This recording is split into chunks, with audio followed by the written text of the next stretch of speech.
Hello viewers, कैसे हैं आप सब लोग। स्वागत है आपका मेरे YouTube channel study with doctor Pavan Oberoi पर। मैं doctor Pavan Oberoi, head of department faculty of commerce, Bhagwati college Meerut. Viewers, आज इस वीडियो में मैं आपसे डिस्कस कर रहा हूँ उत्तर प्रदेश टीजीटी का जो पेपर था कॉमर्स का 2016 का। एक्चुअली वो हुआ था 9 मार्च 2019 को, जैसे कि आप स्क्रीन पर देख रहे हैं। तो कुछ व्यूवर्स की डिमांड है कि जो है कुछ क्वेश्चन पेपर्स करा दीजिए, क्योंकि डेट आ गई है, शायद 7 अगस्त डेट आ गई है टीजीटी की। ठीक है, 7 अगस्त और 8 अगस्त की जो डेट है वो आ चुकी है टीजीटी की, और पीजीटी की जो डेट है वो आई थिंक 17 अगस्त और 18 अगस्त को है लगभग। मैं फिर भी एक बार कंफर्म करके इस पर मैं एक वीडियो बनाऊंगा।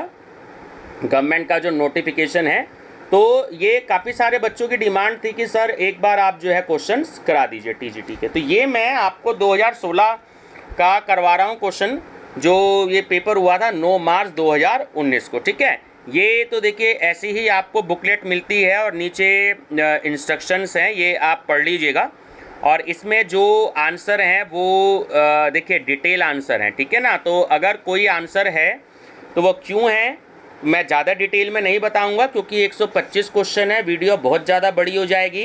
तो आप इसको पॉज करके डिटेल अपने आप पढ़ सकते हैं। मैं सीधा आपको क्वेश्चन और आंसर आपसे डिस्कस करूंगा। ठीक है व्यूवर्स, कोई एक आधा क्वेश्चन ऐसा आता है जहां मुझे लगता है कि मेरे को डिटेल बतानी चाहिए, तो मैं आपको डिटेल जो है वो ज़रूर बताऊँगा। ठीक है व्यूवर्स, फर्स्ट टाइम मेरा चैनल देख रहे हैं तो study with doctor Pavan Oberoi आप सब्सक्राइब कर लीजिएगा, लाइक और शेयर भी कर लीजिएगा, बेल आइकन प्रेस कर लीजिएगा ऑल नोटिफिकेशन के लिए।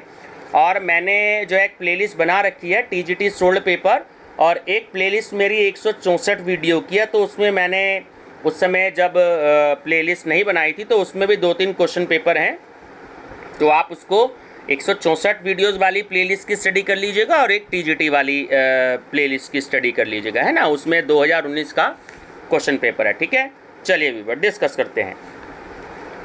नंबर फर्स्ट क्वेश्चन है कि निकट धन की निकटता इस पर आधारित है, तो वो तरलता पर आधारित होती है। ठीक है, 3 खानों वाली रोकड़ पुस्तक में प्राप्त हुई नकद छूट की प्रविष्टि की जाती है, तो ऑप्शन नंबर बी सही है इसका जो है, तो वो है आपका क्रेडिट पक्ष में। निम्न में से कौन सा कथन सही नहीं है। ठीक है, 4 आपको स्टेटमेंट दे रखे हैं, तो इसमें आपसे कह रहा है कि कौन सा कथन सही नहीं है, तो इसमें आपका ऑप्शन नंबर जो डी है वो कथन सही नहीं है। ठीक है, कि साझेदारी का पंजीकरण अनिवार्य है। ठीक, अब देखिए इसकी एक्सप्लेनेशन भी है कि देखिए यहाँ पे थोड़ा सा प्रिंट आउट अब क्लियर आ गया, किसी किसी पेज में कभी कभी नहीं आ पाता क्लियर। तो भारतीय साझेदारी अधिनियम जो है वो एक्चुअली 1932 के अनुसार है ना, और इसका जो पंजीयन जो होता है अनिवार्य ना करके ऐच्छिक ही रखा गया है। पंजीयन को हम इंग्लिश में रजिस्ट्रेशन कहते हैं।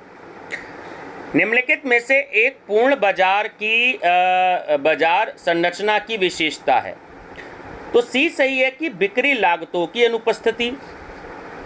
मैकग्रेगर ने प्रतिपादित किया, तो बहुत ही कॉमन क्वेश्चन है, एक्स सिद्धांत और वाई सिद्धांत दोनों ही इन्होंने किए, और मोटिवेशन का चैप्टर है, इसमें हमें पढ़ने को मिलता है मैकग्रेगर की एक्स और वाई थ्योरी।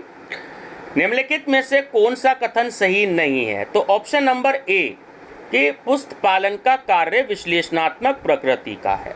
ठीक है, फर्नीचर के लिए मांग है, तो देखिए ऑप्शन ए और बी दोनों ही सही हैं। ऑप्शन डी इसमें ठीक है कि एक उपभोक्ता मांग भी होती है और जो है वो स्थायी मांग भी होती है। ठीक है, अप्रहत अंशों के पुनर्निर्गमन के पश्चात अंश अपहरण खाते का शेष हस्तांतरित किया जाता है, तो वो होता है पूंजी संचय खाता में। निम्नलिखित में से कौन सा कथन सही नहीं है, तो इसमें भी ऑप्शन नंबर ए है आपका कि तलपट का उद्देश्य पुस्तकों की शुद्धता की जांच करना है।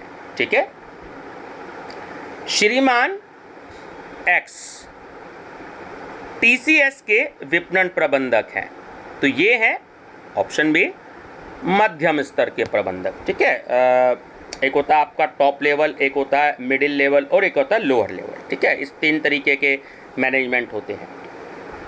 मैसर्स स्टेशनरी मार्ट द्वारा क्रय की गई स्टेशनरी को डेबिट किया जाएगा, तो उसको सामान्य व्यय खाते में डेबिट किया जाएगा। अच्छा, पुस्तपालन का मुख्य उद्देश्य क्या है? देखिए, ऑप्शन नंबर बी जो है वो सही है कि व्यावसायिक लेन देन के सही एवं पूर्ण अभिलेख रखना। ठीक, सामान्यतः उत्पादों के विक्रय से हुई आय उस अवधि की आय के रूप में दिखाई जाती है, जिसमें ऑप्शन ए सही है कि बिक्री हुई है। निम्नलिखित में से कौन सा एकाधिकारिक प्रतिस्पर्धा का एक लक्षण है? तो ऑप्शन नंबर बी सही है, वो होता है आपका गैर मूल्य प्रतिस्पर्धा। ठीक है, सम विच्छेद विश्लेषण को ऐसा भी माना जाता है, तो हम इसको लागत मात्रा लाभ विश्लेषण भी हम इसको मानते हैं। ठीक है, तो ऑप्शन नंबर ए हमारा सही है। निम्नलिखित में से कौन सी अशुद्धि तलपट को प्रभावित करती है? तो ऑप्शन नंबर सी कि एक देनदार को देय ₹800 देनदारों की सूची में शामिल करने से छूट गया।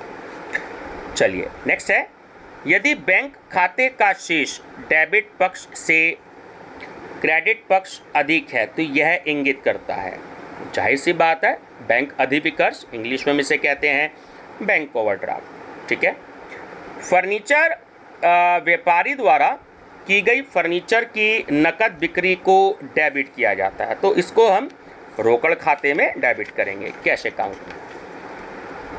मुद्रा के मूल्य से तात्पर्य है, तो देखिए मुद्रा के मूल्य से तात्पर्य है, तो ऑप्शन नंबर इसमें बी सही है कि मुद्रा की सामान्य क्रय शक्ति से। अर्थव्यवस्था का जनक किसे कहा जाता है? देखिए एक्चुअली यहाँ पे अर्थव्यवस्था दिया गया है तो आंसर तो एडम स्मिथ ही है।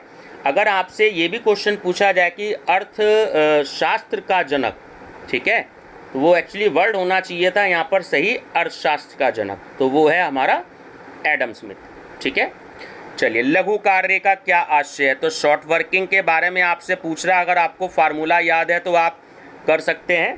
तो ऑप्शन नंबर ए सही है कि अधिकार शुल्क पर न्यूनतम किराए का आधिक्य। ठीक है, भारतीय अर्थव्यवस्था में कृषि का योगदान बिल्कुल सही है कि इस समय घट रहा है। विक्रय बही एक अभिलेख है, तो ऑप्शन सी सही है कि केवल वस्तुओं की उधार बिक्री का। निम्नलिखित प्रलेखों में कौन से प्रलेखों को हम इंग्लिश में डॉक्यूमेंट्स कहते हैं, बिक्री प्रमाणन के लिए प्रासंगिक नहीं है? तो ऑप्शन नंबर बी सही है कि ग्राहकों को भेजा गया मासिक विवरण। ठीक है, किसी व्यवसाय की आय क्षमता को बढ़ाने के लिए व्यय की गई जो राशि है ना, तो वो क्या कहलाएगी? तो उसे हम कहेंगे पूंजीगत व्यय। धन एक ऐसा केंद्र बिंदु है जिसके चारों तरफ आर्थिक विज्ञान घिरा रहता है। ठीक है, यह कथन व्यक्त किया, बहुत ही इम्पोर्टेंट क्वेश्चन है व्यूअर्स। तो ये अल्फ्रेड मार्शल द्वारा है ना, तो ऑप्शन नंबर आपका बी इसमें सही है। किस बाजार संरचना में मांग पूर्णतः लोटशील होती है? तो वो होती है आपकी पूर्ण, ये पूर्णा एक्चुअली वर्ड गलत है, पूर्ण है, पूर्ण प्रतियोगिता है ना, परफेक्ट कंपटीशन। बुरी मुद्रा अच्छी मुद्रा को चलन से बाहर कर देती है, बहुत ही इंपॉर्टेंट क्वेश्चन है, बीएड एंट्रेंस में, टीजीटी पीजीटी में कई बार आया हुआ है। तो बुरी मुद्रा एक्चुअली अच्छी मुद्रा को चलन से बाहर कर देती है ना, तो ये थॉमस जो है वो ग्रेशम ने कहा था। तो ये महारानी जो एलिजाबेथ थी उनके आर्थिक सलाहकार थे। ठीक है, वस्तु की एक अतिरिक्त इकाई के उपभोग से प्राप्त उपयोगिता कहलाती है, तो वो कहलाती है सीमांत उपयोगिता। ऑप्शन नंबर बी जो है वो इसमें हमारा सही है। चलिए नेक्स्ट है कि प्रमाणन का संबंध है, तो देखिए तीनों ही ऑप्शन बिल्कुल सही है। इंग्लिश में वाउचिंग बोलते हैं, ऑडिटिंग का क्वेश्चन है कि लेन देनों की आधिकारिकता एवं प्रामाणिकता से, परलेखीय साक्ष्यों की वैधता से और पुस्तकों में अभिलेखित प्रविष्टियों एवं खतौनियों की शुद्धता से। सो ऑप्शन डी इसमें हमारा सही है, ठीक है, उपयुक्त सभी से। निम्नलिखित में से कौन सी प्राथमिक आंकड़े संग्रह करने की विधि नहीं है? तो ऑप्शन सी राष्ट्रीय साक्षात्कार। निम्नलिखित में से कौन सी एक लिपिकीय त्रुटि नहीं है? तो वो है आपकी सिद्धांत की त्रुटि, ऑप्शन सी, जिसे हम सिद्धांतिक त्रुटियां भी कहते हैं, ठीक है। पूंजी का वह हिस्सा जिसे कंपनी के समापन के समय मांगा जा सकता है, बहुत इंपॉर्टेंट है, मैंने कराया भी आज की वीडियो में। तो वो क्या कहलाता है? तो उसे हम कहते हैं आरक्षित पूंजी, है ना, रिजर्व कैपिटल। लैटिन शब्द और डायर, देखिए अडियर तो लिखा है, एक्चुअली इसको जो प्रोनाउंसिएशन होता है वो एडॉयर होता है, तो उसका अर्थ होता है। तो ये क्वेश्चन बहुत बार आया हुआ है सीसीएस यूनिवर्सिटी मेरठ में ऑडिटिंग में। आप मेरी प्लेलिस्ट विजिट करिएगा ऑडिटिंग की, दोनों तरीके की हैं, चैप्टर वाइज भी और प्रीवियस ईयर के क्वेश्चन भी। वो होता है सुनने के लिए। अंकेक्षण का उद्देश्य क्या नहीं है? तो देखिए ए कि मूल प्रविष्टियों का अभिलेखन करना। किसी कंपनी में आंतरिक अंकेक्षक की नियुक्ति की जाती है तो वो संचालक मंडल द्वारा की जाती है, आंतरिक अंकेक्षक की नियुक्ति। अधिकार शुल्क के अंतर्गत यदि कुछ अवधि के लिए हड़ताल होती है ना, रॉयल्टी का क्वेश्चन है, तो आप इसका आंसर बता सकते हैं बिल्कुल। तो ऑप्शन सी बिल्कुल सही है हमारा, कि न्यूनतम किराया जो है वो आनुपातिक रूप से कम कर दिया जाता है। तो ऑप्शन नंबर सी जो है वो हमारा बिल्कुल सही है। चलिए देखिए, ये इसकी एक्सप्लेनेशन है, ठीक है ना। तो एक्सप्लेनेशन थोड़ा सा आप पॉज करके पढ़ लेंगे तो आपको बहुत अच्छे से क्लियर हो जाएगा। नेक्स्ट है, जब सहायक बहियां रखी जाती है तब ग्राहकों को विशेष छूट की प्रविष्टि की जाती है, ठीक है। तो सही आंसर है जर्नल में, ऑप्शन नंबर ए, ठीक है। अंकेक्षक द्वारा किए जाने वाले कार्य की योजना कहलाती है, वो होता है हमारा अंकेक्षण कार्यक्रम, इसे हम इंग्लिश में कहते हैं ऑडिट प्रोग्राम। नियत कार्यक्रम संख्याओं का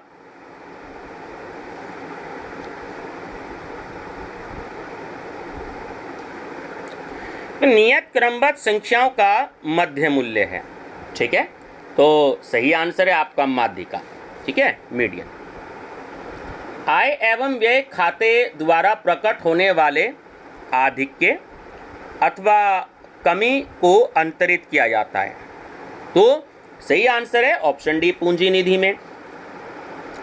प्रबंधन हर जगह अधिशासी नेतृत्व का कार्य है, तो यह परिभाषा किसने दी है? तो यह है आर.सी. डेविस द्वारा।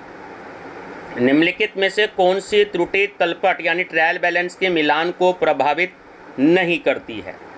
तो वो है आपका ऑप्शन नंबर सी, कि संपत्ति का व्यय के रूप में अभिलेखन, ठीक है। अंकेक्षक रिपोर्ट देता है, तो डी बिल्कुल सही है, खातों की सत्यता पर भी, खातों की निष्पक्षता पर भी और खातों की वैधता पर भी। तो सही आंसर है ऑप्शन नंबर डी, उपयुक्त सभी। चलिए नेक्स्ट है क्वेश्चन नंबर 45। निरक्षर उपभोक्ताओं के लिए कौन सा माध्यम उपयोगी है? तो वो होता है प्रसारण माध्यम। प्रश्नावली में सीधे विकल्पीय प्रश्नों के उत्तर कितने होने चाहिए? 2। उत्पादक सेवाओं के आगतों की दर और निर्गत की दर के बीच संबंध कहलाता है, तो हम कहते हैं उत्पादन फलन। कंपनी के पार्षद सीमा नियम पर हस्ताक्षर करने वालों को क्या कहते हैं? तो ऑप्शन नंबर सी जो है वो सही है, पार्षद सीमा नियम के लिए अभिदाता, ठीक है। ये इसकी डिटेल में एक्सप्लेनेशन है। मांग का नियम कहता है कि, तो ये तो हम सभी जानते हैं, ऑप्शन नंबर बी जो है वो सही है, कि कीमत तथा मांग के मध्य सदैव विपरीत संबंध होता है। मुद्रा वह है जो मुद्रा का कार्य करे, है ना। तो ये किसने कहा, बहुत इंपॉर्टेंट है, कई बार आया है। तो ये कहा था वॉकर ने। बही खाते का उद्देश्य है, तो देखिए तीनों ही हैं, लेन देनों का वर्गीकरण, लेन देनों का समूहीकरण और प्रत्येक खाते में शेष ज्ञात करना। तो ऑप्शन नंबर डी करेक्ट है। लाभ हानि खाते के प्रतिकूल शेष को, तो ऑप्शन सी पूंजी में से घटाना चाहिए। घटती सीमांत उपयोगिता के नियम का प्रसार किया गया था, तो ये H गोसेन द्वारा किया गया था, ठीक है। ऑप्शन नंबर एक करेक्ट है। फर्म के विघटन पर अशोध्य ऋण संचय खाते का शेष हस्तांतरित किया जाता है, तो ये आपका ऑप्शन नंबर सी जो है वो सही है, वसूली खाते में, ठीक है। निम्नलिखित में से कौन सा अंकेक्षण का उद्देश्य नहीं है, तो ऑप्शन नंबर सी धोखाधड़ी के लिए सजा, ठीक है। तो धोखाधड़ी के लिए सजा का प्रावधान करना व्यवसाय का उद्देश्य होता है ना कि अंकेक्षण का, ठीक है। चलिए नेक्स्ट है, निम्नलिखित में से कौन सा कथन सत्य है, तो ऑप्शन नंबर ए जो है वो इसमें आपका सही है कि जब कुल उपयोगिता अधिकतम होती है और सीमांत उपयोगिता शून्य होती है, ठीक है। तो इसमें देखिए एक डिटेल में ये टेबल भी बता रखी है, तो आप इसको पॉज करके इसकी स्टडी कर सकते हैं ना। चलिए नेक्स्ट है, निम्नलिखित में से कौन सा आधुनिक कार्यालय का कार्य है, तो वो है देखिए सूचना प्राप्त करना भी है, सूचना प्रदान करना भी है और जनसंपर्क भी है, तो ऑप्शन डी करेक्ट है उपयुक्त सभी। एक वस्तु की बिक्री बढ़ाने का सर्वोत्तम माध्यम क्या है, तो वो होता है विज्ञापन, एडवर्टीजमेंट, आप सभी जानते ही हैं। उद्देश्यों के द्वारा प्रबंधन सिद्धांत की अवधारणा को प्रसारित किया था, वो किया था पीटर एफ ड्रकर द्वारा, ठीक। एक अंकेक्षक मुख्यतः निम्नलिखित प्रकार की धोखाधड़ी का पता लगाने का प्रयास करता है, तो उसमें भी ऑप्शन डी आपका सही है कि नकदी का दुरुपयोग, सामग्री का दुरुपयोग और लेखा पुस्तकों में धोखाधड़ी, तो सही आंसर है ऑप्शन नंबर डी उपयुक्त सभी। निम्नलिखित में से कौन सी मुद्रा सामाजिक बुराई नहीं है, तो ऑप्शन नंबर ए, ठीक है। कौन सी मुद्रा की सामाजिक बुराई नहीं है, तो वो है आपका व्यापार चक्र। निम्नलिखित में से कौन सा अपकिरण की माप नहीं है, तो ऑप्शन नंबर ए बिल्कुल सही है, विषमता। विषमता जो है वो अपकिरण की माप नहीं है, ठीक। भारत में अंतिम ऋणदाता किसको कहा जाता है, बहुत इंपॉर्टेंट क्वेश्चन है। तो ये अंतिम ऋणदाता जो है वो भारतीय रिजर्व बैंक को कहा जाता है ना, यही हमारे देश का केंद्रीय बैंक है। भारत के योजना आयोग को प्रतिस्थापित किया जाता है, देखिए ये तो आप सब जानते ही हैं कि योजना आयोग जो है वो अब ख़त्म हो चुका है। 1 जनवरी 2015 को नीति आयोग का जो है वो गठन हो चुका था, ठीक है ना। तो इसको नीति आयोग द्वारा जो है वो प्रतिस्थापित किया गया, ठीक है। डेट याद रखिएगा नीति आयोग की 1 जनवरी 2015 को, ठीक है। और इसके अध्यक्ष होते हैं देश के प्रधानमंत्री जी, जो इस समय श्री नरेंद्र मोदी जी हैं। आंकड़ों का वर्गीकरण हो सकता है, तो देखिए वो भौगोलिक, गुणात्मक और मात्रात्मक हो, सभी हो सकता है। निम्नलिखित में से कौन तलपट तैयार करने के लिए आधार होता है, खाता बही, लेजर। सर्वोत्तम विकल्प का चयन महत्वपूर्ण चरण है, तो वो है बिल्कुल निर्णय में, डिसीजन मेकिंग में, ठीक है। हाथोर्न परीक्षण इनके द्वारा किए गए, तो ऑप्शन नंबर ए जो है वो बिल्कुल सही है, जॉर्ज एल्टन मेयो द्वारा ही हाथोर्न परीक्षण किया गया। प्रमाणन के अंतर्गत जांच की जाती है, तो प्रारंभिक लेखा पुस्तकों की जाती है। CIF का पूर्ण रूप क्या है, यानी कि पूरा ये पूर्ण प्रारूप पूछ रहे हैं, यानी कि पूरा नाम आपसे पूछ रहे हैं, तो वो है कॉस्ट, इंश्योरेंस एंड फ्रेट, ठीक है, कॉस्ट, इंश्योरेंस एंड फ्रेट, ठीक है, ध्यान रखेंगे। चलिए नेक्स्ट है समन्वय में शामिल है। तो समन्वय में ऑप्शन नंबर बी करेक्ट है, उद्देश्य की एकता। प्रत्येक कंपनी को रजिस्ट्रार के पास निम्नलिखित की एक प्रति जो है वो दाखिल करनी होती है, तो पार्षद सीमा नियम की। अदत्त व्यय खाता है, तो अदत्त व्यय खाता जो है वो एक व्यक्तिगत खाता होता है, ठीक है। भारतीय कृषि के संबंध में निम्नलिखित में से कौन सा कथन सत्य है, तो ऑप्शन ए की कृषि में श्रम की उत्पादकता कम है, ठीक है। विज्ञापन के उद्देश्यों में सम्मिलित नहीं है, तो ऑप्शन सी मनोरंजन करना, क्योंकि विज्ञापन का उद्देश्य मनोरंजन करना नहीं होता बल्कि कंपनी अपने प्रोडक्ट की जानकारी देती है, ठीक है। जर्नल एक पुस्तक है, तो देखिए ये पहली प्रविष्टि की भी है, मूल प्रविष्टि की भी है और तिथिवार प्रविष्टि की भी है, तो ऑप्शन डी जो है वो इसमें बिल्कुल सही है। आय, उत्पादन, भार इत्यादि पर आधारित वर्गीकरण को कहते हैं, तो ऑप्शन बी सही है, मात्रात्मक वर्गीकरण। एक पंजीकृत फर्म के साझेदार वाद प्रस्तुत कर सकते हैं, तो फर्म के विरुद्ध भी कर सकते हैं, अन्य साझेदारों के विरुद्ध भी कर सकते हैं और तृतीय पक्ष के विरुद्ध भी कर सकते हैं, तो ऑप्शन डी जो है वो इसका बिल्कुल सही आंसर है, उपयुक्त सभी। नए साझेदार के प्रवेश पर किसी संपत्ति के मूल्य में हुई वृद्धि को क्रेडिट किया जाता है, तो ऑप्शन डी करेक्ट है, पुनर्मूल्यांकन खाते में, ठीक है। और ये जो है वो इसकी डिटेल है, आप इसको देख भी सकते हैं। जनसंख्या घनत्व से तात्पर्य होता है व्यक्तियों की संख्या प्रति डी वर्ग किलोमीटर। किन लागत मतभेदों के अंतर्गत अंतर्राष्ट्रीय व्यापार नहीं किया जाता है, एक समान। वित्तीय लेखांकन में खाता खतौनी की प्रक्रिया है, तो वो है वर्गीकरण की। रोजना मचे से खातों में स्थानांतरण को सामान्यतः कहा जाता है, तो ये आप सभी जानते ही हैं, उसे हम खतौनी कहते हैं, पोस्टिंग कहते हैं।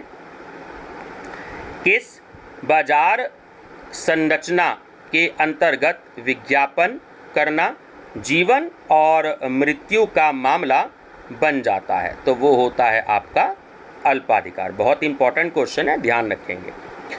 प्रमाणन का उद्देश्य है, तो देखिए दोनों ही उद्देश्य हैं कि गैर व्यापारिक लेन देनों की जानकारी प्राप्त करना और व्यापारिक लेन देनों की भी जानकारी प्राप्त करना और गैर व्यापारिक लेन देनों की जानकारी प्राप्त करना, है ना, तो ऑप्शन सी करेक्ट है, ए और बी दोनों। मांग के नियम का अपवाद है, तो ऑप्शन नंबर बी सही है। आपने पढ़ा होगा जो गिफिन पैराडॉक्स होता है, गिफिन का विरोधाभास, है ना, तो वो होता है, तो ऑप्शन बी करेक्ट है। वह प्रक्रिया जिसके अंतर्गत किसी संगठन के कर्मचारियों के मध्य कार्य का विभाजन उचित एवं विवेकपूर्ण ढंग से किया जाता है, तो वो कहलाती है आंतरिक रोकथाम, ठीक है। जब साझेदारी फर्म का विघटन किया जाता है तब फर्म की पुस्तकों में निम्नलिखित खाता खोला जाता है। देखिए विघटन, जब साझेदारी का विघटन किया जाता है ना, तो उस समय खाता खोला जाता है वसूली खाता, ध्यान रखेंगे। टैली शीट्स का प्रयोग निर्धारित करने के लिए किया जाता है, तो वो होता है प्रति वर्ग की आवृत्ति, ध्यान रखिएगा, प्रति वर्ग की आवृत्ति। व्यक्तिगत विक्रय लक्षित नहीं होता है, तो वो होता है ऑप्शन नंबर है अधिसंख्य श्रोताओं पर। लेखांकन प्रक्रिया में शामिल नहीं है, तो ऑप्शन सी जो है वो सही है कि सरलीकृत करना। मुद्रा के मूल्य और सामान्य मूल्य के मध्य संबंध होता है, तो वो होता है प्रतिकूल, ध्यान रखेंगे। निम्नलिखित में से कौन वाणिज्यिक बैंकों की क्रेडिट निर्माण शक्ति को सीमित करता है, तो वो होती है राजकोषीय नीति।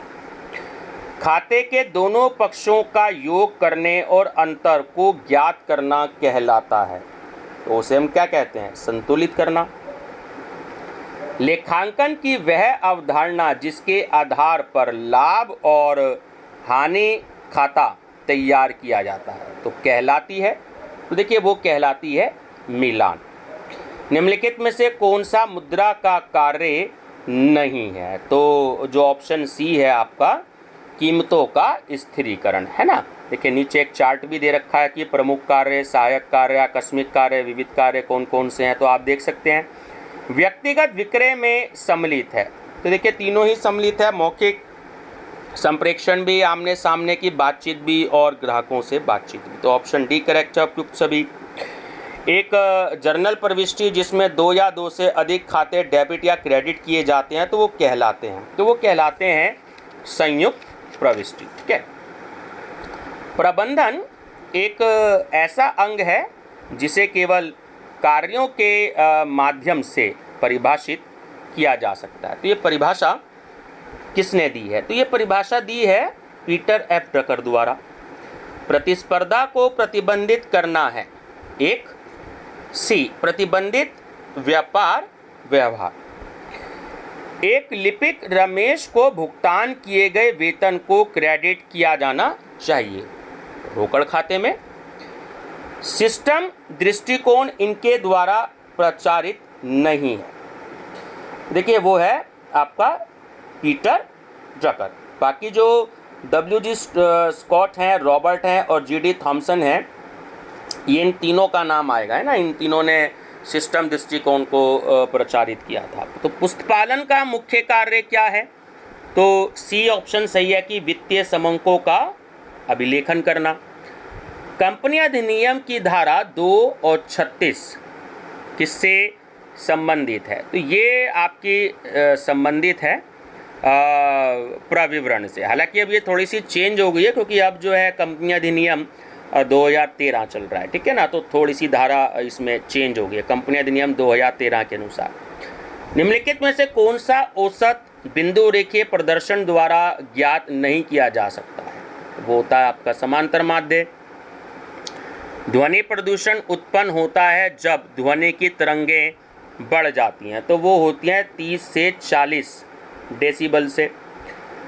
ठीक है, ज़्यादा हो जाती है तो ध्वनि प्रदूषण बढ़ जाता है। इनमें से कौन सा संगठित मुद्रा बाजार का अंग नहीं है? देसी बैंकर। एक देनदार को दी गई नकद छूट क्रेडिट की जानी चाहिए, तो ऑप्शन बी सही है कि ग्राहक के खाते में। किराया क्रय पद्धति में संपत्ति खाता डेबिट किया जाता है तो वो नकद मूल्य से किया जाता है ना, तो ऑप्शन नंबर बी सही है। एक सीधी मांग रेखा के मध्य बिंदु पर मांग की लोच होती है तो वो होती है इकाई के बराबर। अंशों के समर्पण का प्रभाव वही होता है जो होता है अंशों के, ऑप्शन बी, हरण का। साधारण तौर पर धन के परंपरागत दृष्टिकोण के अनुसार इसमें वह शामिल है, तो ऑप्शन नंबर बी सही है। ठीक है, मुद्रा एवं